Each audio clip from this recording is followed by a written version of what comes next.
اعوذ باللہ من الشیطان الرجیم بسم اللہ الرحمن الرحیم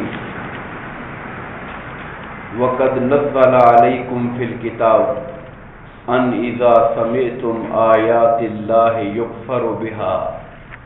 ویستہزأ بها فلا تقعدوا معهم حتى یخوضوا فی حدیث غیرہ صدق اللہ مولانا العظیم وبلغنا رسولہ النبی الکریم۔ محترم و مکرم قابل احترام سامعین احتشام، اللہ تبارک و تعالی کے فضل و کرم اور اس کے حبیب کریم حضور نبی اکرم صلی اللہ علیہ وآلہ وسلم کے نالین پاک کے تصدق سے سورہ النساء کی آیت نمبر 140 سے لے کر 143 تک ہم انشاءاللہ گفتگو کریں گے۔ اللہ پاک نے فرمایا وقد نزل علیکم فی الکتاب، فرمایا کہ بے شک اس اللہ نے اپنی کتاب میں تمہارے لیے یہ حکم اتارا ہوا ہے، ان اذا سمعتم آیات اللہ یکفر بہا، جب تم سنو اللہ کی آیتوں کا انکار کیا جا رہا ہے، جب تم کسی ایسی محفل میں بیٹھے ہو جہاں آیات الہی کا انکار ہو رہا ہو، وَيُسْتَهْزَأُ بِهَا، اور بعد اللہ کی آیتوں کے ساتھ ٹھٹھا کیا جا رہا ہو، مذاق کیا جا رہا ہو، فلا تقعدوا معهم، تو ایسی محفل میں ایسے لوگوں کے ساتھ ہرگز نہ بیٹھو، حتی یخوضوا فی حدیث غیرہ، ہاں یہاں تک کہ وہ ان باتوں کو، قرآن و حدیث کی بات کو، دین کی بات کو چھوڑ کر کسی اور کام میں لگ جائیں، اور یہ جو دین کے ساتھ مخول کر رہے تھے اور مذاق کر رہے تھے، ان باتوں کو چھوڑ کر کسی اور بات میں لگ جائیں تو پھر اور بات ہے، پھر الگ بات ہے۔ لیکن اگر تم ایسی محفل میں جا کے بیٹھو، اور ظاہر ہے وہ محفل کافروں کی ہوگی، بد دینوں کی ہوگی، بے دینوں کی ہوگی، جو بیٹھ کر قرآن و حدیث کا ٹھٹھا کرتے ہوں گے، اللہ اور اس کے رسول کا اور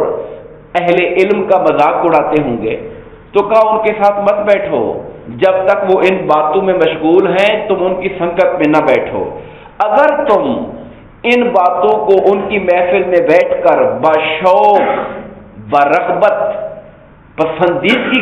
کے ساتھ سنتے رہو گے، انکم اذا مثلہم، پھر تم بھی ان جیسے ہی ہو جاؤ گے۔ ان اللہ جامع المنافقین والکافرین فی جہنم جمیعا، اللہ تعالیٰ منافقوں اور کافروں کو سب کو جہنم میں اکٹھا کرنے والا ہے۔ اصلاً یہ جو آیات ہے یہ منافقین کے بارے میں اتری ہوئی ہے۔ حضور نبی کریم علیہ الصلوۃ والسلام کی حیات ظاہری کے زمانہ میں وہ لوگ جو دل سے اسلام نہیں لائے تھے، وہ یہودی علماء کی محفل میں جا کے بیٹھتے، اور یہودی علماء ان کے سامنے قرآن کا مذاق اڑاتے، حضور نبی کریم علیہ الصلوۃ والسلام کی رسالت کا انکار کرتے۔ جیسے آج کے زمانے میں ہم کسی ایسے لیڈر کو جو ہمیں پسند نہیں ہے اور جس کے بارے میں ہمارا خیال ٹھیک نہیں ہے تو ہم اس کا مذاق اڑاتے رہتے ہیں، تو وہ ظالم بھی حضور نبی کریم رسول برحق کو چونکہ وہ نہیں مانتے تھے، انکار کرتے تھے اور دشمنی اور مخالفت رکھتے تھے، تو وہ اللہ اور اس کے رسول کے خلاف بیٹھ کے باتیں کرتے تھے، قرآن کے خلاف باتیں کرتے تھے۔ اور یہ جو منافق تھے، جو زبان سے کلمہ پڑھنے والے تھے، ان کی محفلوں میں بیٹھ کر مزے مزے سے یہ باتیں سنتے، ان کو یہ باتیں معاذ اللہ بھلی لگتی، ان کا دل خوش ہوتا۔ تو فرمایا جا رہا ہے کہ تمہیں یہ حکم اللہ تعالیٰ پہلے دے چکا ہے اپنی کتاب میں کہ جب تم ایسی باتیں سنو جن میں اللہ کی آیتوں کا انکار اور مذاق اڑایا جا رہا ہو تو ایسے لوگوں کے ساتھ مت بیٹھو۔ ہاں کوئی اور دنیا کی بات ہے، کوئی اور معاملہ ہے تو پھر کسی کام سے جانا ہے تو تم بیٹھ کے ان کی دنیا کی باتیں، روٹین کی باتیں، ان میں بیٹھے رہو تو کوئی حرج نہیں، مگر دین کا مذاق ہو رہا ہو اور پھر تم بیٹھ کر وہاں پہ خوشی سے ان کی باتوں کو سنتے رہو، یہ تو پھر ایسے ہی ہے کہ جیسے تمہارا باطن ان کے باطن سے مل گیا ہے، تمہارا من ان کے من کے ساتھ جڑا ہوا ہے، اور تم انہی کے ساتھ انجام کا شکار ہو جاؤ گے جس انجام کا شکار وہ ہے، یعنی وہ کھلے کافر ہیں۔ اگر تم دین کی باتوں میں مذاق کو ان کے ساتھ بیٹھ کر بخوشی برداشت کرو گے تو پھر گویا تم بھی انکار کرنے والوں میں شامل ہو جاؤ گے۔ یہاں لفظ میں بخوشی کا استعمال کر رہا ہوں۔ ایک بندہ وہ ہے جو کسی محفل میں جاتا ہے وہاں پر دین کے خلاف بات ہو رہی ہے مگر وہ ناپسند کرتا ہے، اس کے دل میں کراہت ہے، مگر کوئی موقع محل ایسا ہے کہ وہ اٹھ نہیں سکتا وہاں سے، کوئی خوف ہے، اس کو پریشانی ہے یا کسی کا غلبہ ہے کہ وہاں سے وہ اٹھ نہیں سکتا ہے، جیسے کسی کا آفیسر بیٹھا ہوا ہے، کوئی اس کا باس بیٹھا ہوا ہے اور وہ بری محفل کی وجہ سے وہاں پہ باس شریک ہے مگر جو ماتحت ہے وہ پسند نہیں کر رہا، مگر باس کی وجہ سے اٹھ گیا تو شاید نوکری چلی جائے گی، یہاں سے چلا گیا تو شاید وہ ناراض ہو جائے گا، مجبوری کی بنا پر بیٹھا ہے اور دل سے ان باتوں کو پسند نہیں کرتا، تو اس کا معاملہ مختلف ہے۔ اس کی ایک بڑی دلیل یہ ہے کہ جب مسلمان مکہ میں تھے اور ابھی مدینہ ہجرت کر کے نہیں آئے تھے، آپ جانتے ہیں مکہ میں مسلمانوں کی تعداد تھوڑی تھی اور زیادہ تعداد میں کافر تھے، تو یہی مسلمان ان کافروں کی محفلوں میں ان کو جانا پڑتا تھا، کیونکہ بھئی کافر ان کے والدین میں سے کسی کا کافر تھا، کسی کا رشتہ دار چاچا ماما کافر تھا، تو میل ملاپ تو تھا ان کا، اور اس میل ملاپ میں وہ طرح طرح کی باتیں بھی ان کو سناتے تھے، مگر یہ لوگ مجبوری کی بنا پر کہ ہم کمزور ہیں، ہمارے پاس طاقت نہیں ہے کہ ہم حق کی آواز اٹھا سکیں، تو بامر مجبوری ان کو یہ باتیں سننی پڑتی تھیں، تو ان کا مجبوری والے کا معاملہ الگ ہے اور بخوشی رضامندی کے ساتھ اور ان باتوں کو پسند کر کے مزے لینے والے کا معاملہ بالکل الگ ہے۔ جو اس طرح کے ساتھ شریک ہوتا ہے وہ تو ایمان سے ہی خارج ہو جاتا ہے۔ فرمائیے جو منافق لوگ ہیں، دوسری بات ان کے بارے میں، الذین یتربصون بکم، یہ تمہارے حالات کا جائزہ لیتے رہتے ہیں، ٹو لگاتے رہتے ہیں۔ فَإِنْ كَانَ لَكُمْ فَتْحٌ مِّنَ اللَّهِ، اگر تمہیں کسی معاملے میں اللہ کی طرف سے فتح ملنے والی ہو، کامیابی ملنے والی ہو، جنگ میں مال غنیمت ملنے کا اگر ان کو اندازہ ہو جائے، قَالُوا أَلَمْ نَكُن مَعَكُمْ، یہ آگے پیچھے پھرنا شروع ہو جائیں گے، ہم بھی آپ کے ساتھی ہیں، ہم بھی آپ کے دوست ہیں، یعنی اور جب مشکل وقت آ جائے، وَإِنْ كَانَ لِلْكَافِرِينَ نَصِيبٌ، اور اگر کامیابی کافروں کے کھاتے میں جا رہی ہو، غلبہ ان کو ملنے والا ہو،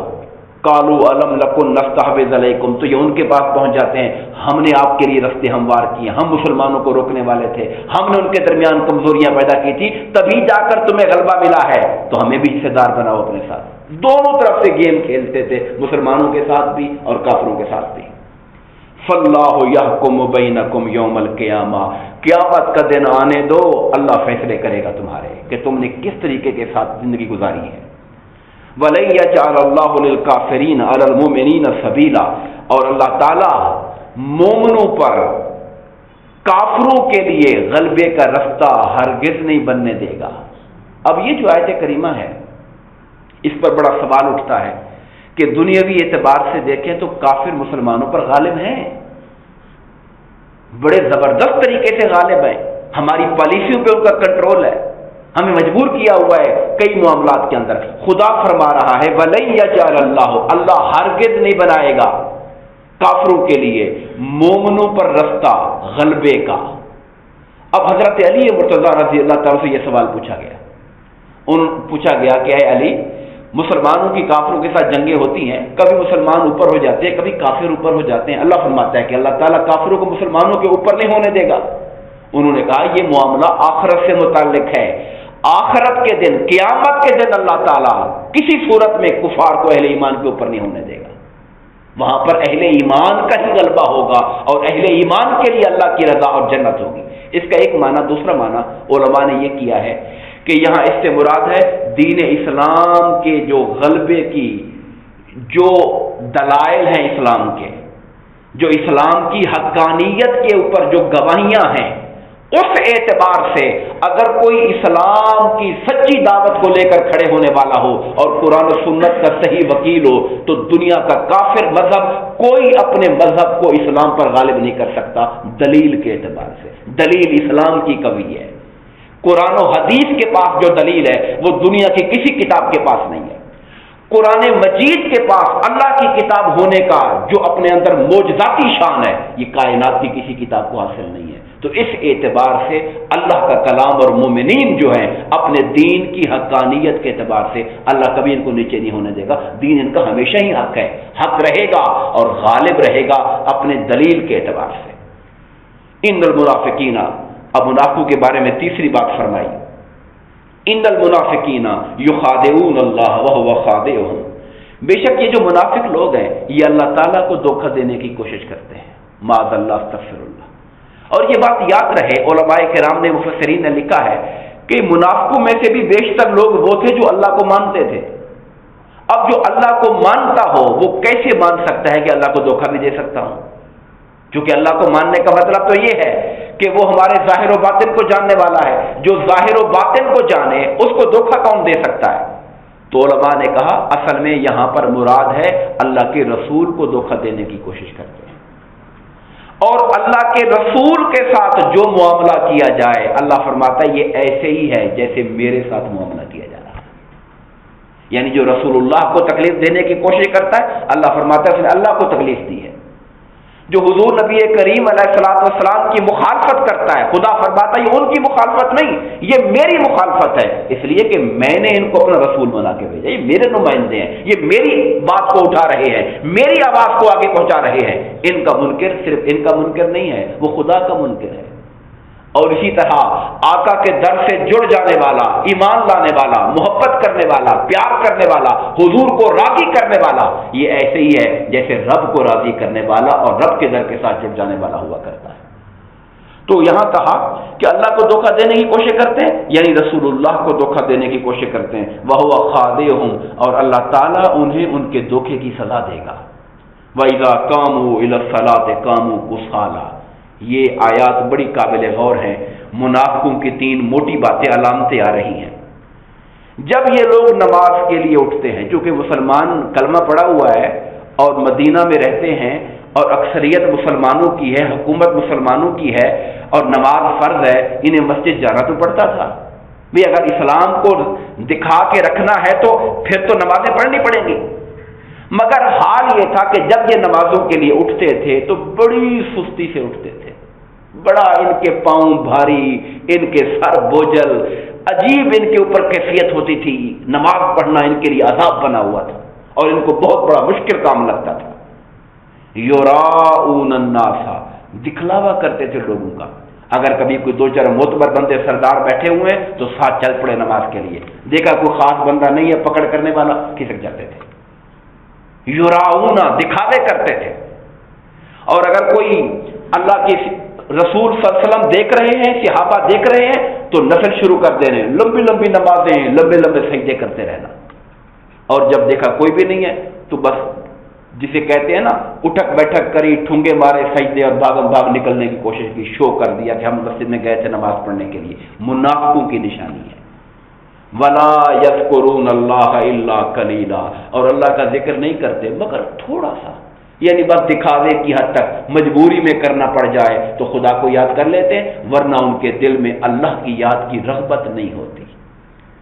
یہ وہ بنیادی علامتیں ہیں جو اللہ تعالیٰ منافقوں کے ذکر فرما رہا ہے۔ مذبذبین بین ذالک، یہ ڈاواڈول ہے۔ مذبذب، یہ لفظ آپ نے اردو میں سنا ہوگا، اسے ہم کہتے ہیں تذبذب، یعنی بندہ تردد میں ہے، کروں نہ کروں، ادھر جاؤں ادھر جاؤں، فیصلہ نہیں ہو رہا، وہ ڈاواڈول پھر رہا ہے۔ مذبذبین بین ذالک، لا الہ ہؤلاء ولا الہ ہؤلاء، نہ ادھر پکے ہوتے ہیں نہ ادھر پکے ہوتے ہیں، کبھی یوں مڑ گئے کبھی یوں مڑ گئے۔ جیسا کہ پیچھے بیان ہو گیا، مسلمانوں کو کامیابیاں ہوتے دیکھی تو مسلمانوں کے اندر گھس گئے، آگے پیچھے پھرنا شروع ہو گئے،